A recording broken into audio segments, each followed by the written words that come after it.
Hello, Sacred Waters friends. It's Jen, and I was getting ready to write what I usually write in the newsletter to you guys in the Love from Jen section, but there's, I think, a lot to say with what's going on, and I also just wanted to um, foreshadow, I guess, a bit the way you might be seeing us moving forward. We're launching our spring prayer tomorrow online, and I hope you can join us. I'll talk a little bit about what I'm going to talk about now, but also we're going to have guests from all over the world, and I think it will be pretty fun, and I hope you can come.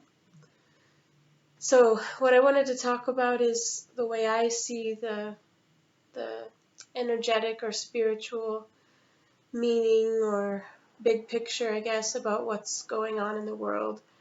And first, I just want to send you a big energetic hug wherever you are, whether you're scared or not scared or worried or calm, just whatever it is, we're sending our love to you. And I talk a lot about how every human actually has the same reaction to change, but some people call it anxiety, and some people call it excitement.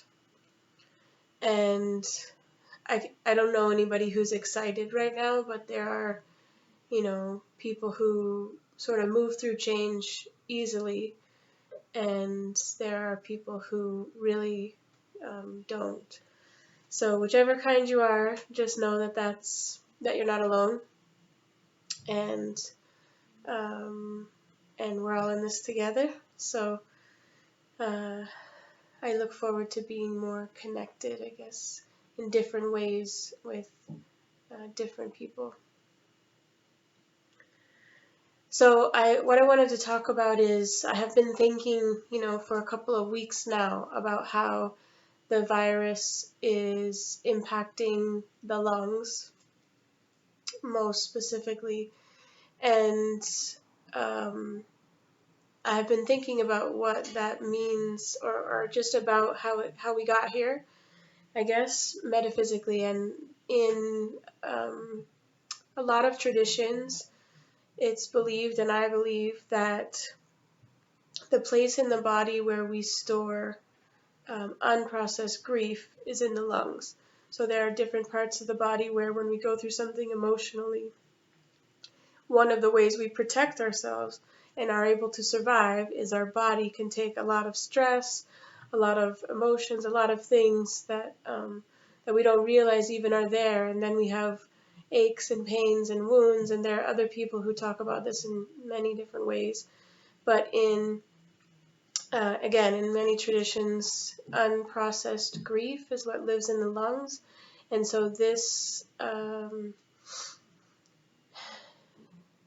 we all have unprocessed grief, even if we think that we got over something, or it was many years ago and our lives are fine. We definitely have something, about grief in our lungs, and especially in this culture where the grief is something to get over very quickly. It's not, we don't give a lot of time in our culture to honor the process of grief or anything about it, really. Sadness makes many people uncomfortable. We want to make people happier. We want to just live happy all the time. It's not valued the same as other emotions. And at Sacred Waters, we have a totally different view of that. We have a collection of sacred waters, and I talk all the time about how the second most sacred water on earth, I believe, is tears. And that sharing sadness with somebody is a most precious gift. The most intimate thing that can be shared between two people is that kind of, raw vulnerability. And so we honor grief and sadness and the process of that very much. We see it as sacred. Water represents the emotions in the spiritual context. So I just have been wanting to share that in preparation for what's here, I guess, or what things that you can do at home to help strengthen your own lungs are breathing practices. There are breathing classes. There are lots of people offering breath work online. You can just make up your own if you want. But working through breath often brings up emotions, which is releasing again things that are stored in the body. So don't be surprised if you do some breath work and you get angry or sad. This is a good thing. So you can just do simple practices at home or very in-depth breath classes, but this will help with that and help strengthen the lungs, which makes sense. But it's really about the emotions. And then also just talking to anybody or journaling, even talking to yourself or going into meditation about some of the sad things in your life that you've been through and sharing them, or just allowing yourself to be sad. Or maybe again, it's you had a traumatic thing that happened 15 years ago, someone passed away, or you had a breakup or anything, a difficult time, in any relationship. You can uh, just sit with that, even if you think it's over and done with and you've moved on. It may be true, but there are sometimes just moments that we've forgotten that we didn't have space for. And I'll give an example of my own, is a few years ago, when I was 16, my boyfriend passed away in a car accident, and I was driving the car that he was in, and there was an accident, and he passed away. And we had only been dating a little bit of time, and we were in high school, and so I'm from a very small town, um, and that was difficult, but I thought that I had sort of gotten over that as much as you can get over something like that. And a couple of years ago, I did this process that I'm talking about, and I realized that when I was 16, it was sort of more important, or for within my town, it was that, my boyfriend was somebody's brother and somebody's son, and so it was their grief was a little like bigger than mine, or seen as bigger than mine, um, which it was, and I'm not saying there was anything wrong with that, but I felt bad about what happened for them more than for myself. So I never gave myself the time to be sad for me.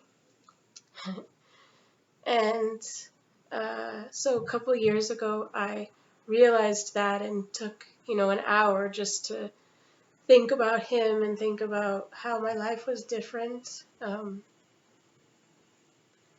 and changed because of all of that, and how much I missed him. And I gave myself the thing that I couldn't get, because of the situation when I was 16. So that's just one example,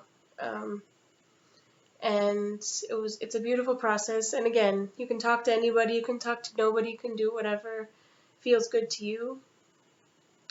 But this also, links to a much broader picture of the world, and thinking about how the lungs of the planet, which is known as the Amazon rainforest, is also being attacked, very sick. And there's an entire football field size of Amazon rainforest that's cut down every second, I think, or every 7 seconds. I'm not sure, but it's a lot very quickly. And most of this is being used for farmland or cattle. So we're at the brink of the deforestation there that's changing the water pattern, the water cycle. So there's water ecosystems where it rains in the jungle, which filters through the rivers, and then evaporates and it gets cleaned through the plants, and the plants also clean the water. So the water in the air basically gets cleaned by this water cycle. And we are very close to the brink of um, a bunch of the rainforest turning into desert because it can't sustain the same water cycle anymore. And this is effectively, a bigger metaphor, or it's the same thing going on in the lungs when the virus uh, comes. The lungs are overwhelmed and it can't clean, itself from this anymore. And the rainforest is the same. So our spring events are opening tomorrow. I'll talk more about how those are related. And the theme, as most of you know, we pray for something different every 6 months. So we have been praying for the last 6 months for the Black Madonna. And it's always a very beautiful process when we pray. We are not asking for anything, we're praying for someone else or something else. We have prayed before for the fresh water in the world. And so we're closing this prayer for the Black Madonna and tomorrow announcing what the new prayer is. And I usually, it comes to me that through messages or just intuition about what we're supposed to pray for about a year in advance. So I knew what we were going to pray for about 9 months ago, actually, in this case. And so we have been preparing for that, and we have all new colors and items in Sacred Waters, and we'll have different classes the 6 months, all linked to this prayer. And I hope that you will join us for that, because I want to talk more about how we can change this cycle that we're in around grief and our lungs and the lungs of the earth. And it all also, I wanted to mention, is very linked to the astrology. So in our mystery circle at Sacred Waters, we have a circle of women that meet. We've been talking about the astrology of 2020 since the new year, really. And, I love Chani Nicholas. I just want to mention that first, that I read her stuff and like it very much. And there are other people that I read too. But taking a bit from those places I read and then my own interpretation, I think the most important sort of transit that we're in, or planetary process that we're in, is around Saturn. And Saturn and Jupiter come conjunct or come together in the sky fairly often. It's not that uncommon, but Saturn is about boundaries. It has rings around it, right? So it's the energy of the world around boundaries, structures, governments, things like that. And it's right now in Capricorn. It's moving into Aquarius later this month. And I think this change into Aquarius is it's the precursor to that change is what we're seeing now. So our governments, how they have been, and the restrictions that they give, and the way our structures are, is about to change and is already changing. But Jupiter is the planet of expansion. So Saturn and Jupiter were conjunct at the end of last year in Capricorn. Saturn is still in Capricorn. And Capricorn is half the goat. The head has the head of a goat. And Saturn has been conjunct with Jupiter. Every time it conjuncts with Jupiter, has been in an earth sign for 200 years. Next December, when they come conjunct again, it will be conjunct in Aquarius. So every 200 years we shift elements, and it will be in an air sign. This conjunction in Earth for 200 years, you can look at the last 200 years and see what that means. Our governments and the way they've expanded is very much Earth-based, material possessions-based. The drive for growth and all the things that we've lived through in this period is changing significantly, I believe, by the end of the year into air, which is about communication, new ways of communicating, new ways of thinking, and also the Aquarius sign is the water bearer. So even though it's an air sign, it brings water to the world. And if you think about, again, the water as emotions, I believe, we're going to be healed. Water is also the space where healing occurs. So healing our emotions on the planet, and this is going to be brought to us through new ways of connecting with each other and communicating. Aquarius is a very humanitarian sign, so I think that's where we're headed for the end of 2020, and what Saturn is doing for the rest of this year is gonna kind of let us know how that's gonna go. So being in Capricorn right now, this again is the goat and all this.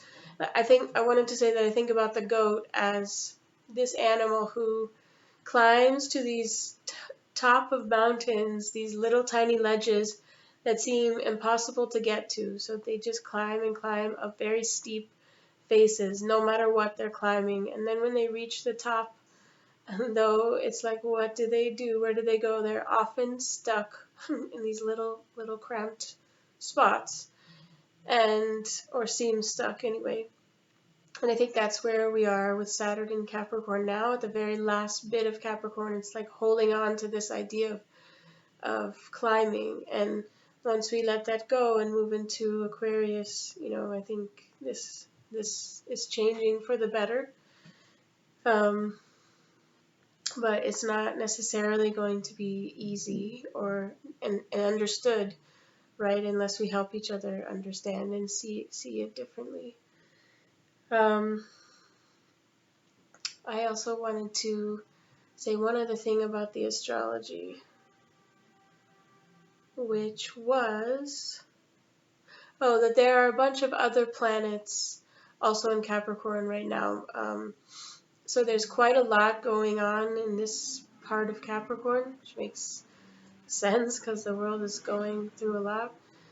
And once Saturn moves into Aquarius, it's going to be moving forward for a few months, and then it's going to retrograde starting in May, and it will go backwards from our perspective anyway, into the sign again of Capricorn from May to like July, I think. But there's going to be another period where we revisit Capricorn again.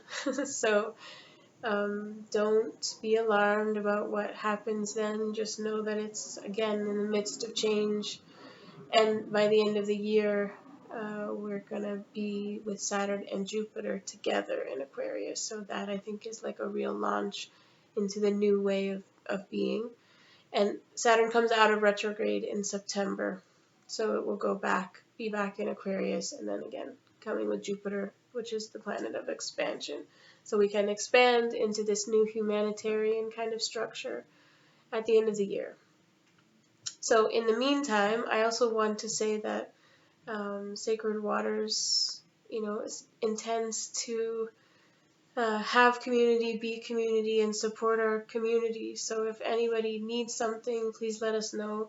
We're going to talk again tomorrow in our live event, which will be on Facebook and Instagram, about ways we're making classes and sessions available online in different ways. We're going to have some conversations with, again, people from around the world, and some things that we'll sell online. And we can also deliver things within Long Island City or ship them to you if you're far away. So it's my first video in the newsletter, so I apologize if I was rambling, but if anyone has questions or anything, let me know. I'll probably end up doing more things like this. And yeah, if I'd love to hear from you. If you have my phone number, just text me, or if you want to talk about something, or you are looking for support about processing grief, or just being able to tell someone about your sadness or things that happened, please let us know. We are happy to support you with that. So take good care of yourself. Do some breathing exercises. Um, it's good to breathe. To do exercise also helps, where you're, sort of breathing more heavily, um, and also think about your relationship to your grief. I have learned. It took me many years, and thanks to my teacher and also life that gave me um, trauma to go through, I have learned actually that I love very much my grief. I don't want to get stuck there, and it's not that I desire it or anything, but I just appreciate its depth and beauty, and the way in which it it gives me um, a humanness, a human connection to others. I just really appreciate it as much as joy and all the other emotions that we have. I really have learned to have a um, loving relationship with all of them. I see them as big resources. So thank you again. I hope to see all of you soon. I hope to see you at our live stream event, which is Friday night. We're gonna announce everything about the new season and the Equinox. And thank you for watching. Thank you for listening. I'll just send you another big hug.